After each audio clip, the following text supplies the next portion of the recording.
cette école est une œuvre d'art, puisqu'elle a des ouvrages d'une qualité exceptionnelle. C'est une école art déco. Les écoles art déco, il n'y en a pas tant que ça. Et c'est une école qui plaçait au centre de son programme l'humain. L'école de plein air, qui s'appelait à l'origine l'école maternelle de plein air, est construite dans les années 30 par Florent Nanquette, qui a construit beaucoup de programmes scolaires.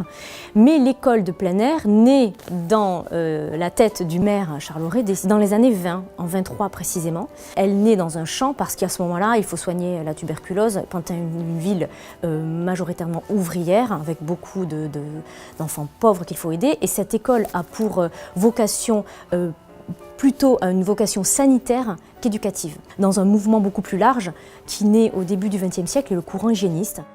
L'école de plein air de Pantin reçoit des enfants de 4 à 6 ans. On n'apprend pas à compter, on n'apprend pas à écrire. On fait des loisirs, on fait des siestes au soleil, on fait des bains dans la petite piscine qu'il y a dans l'école et on joue. L'objet est surtout de nourrir les enfants, donc on les pèse le matin quand ils arrivent à l'école, on les douche, on leur brosse les dents et puis on les pèse le soir quand ils repartent.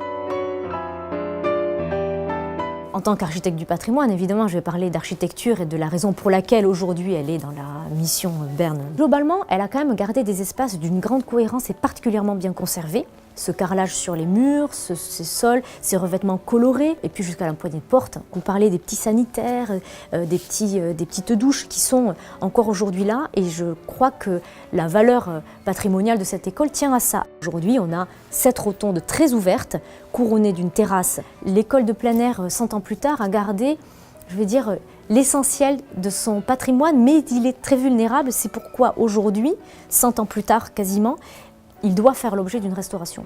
Je crois que quand on est humain et qu'on rentre dans cette école, on est tout de suite séduit, on est touché et on vibre. Et je crois qu'on a envie de la voir se restaurer au nom de toutes les générations qui se sont succédées, au nom de celles qui suivront.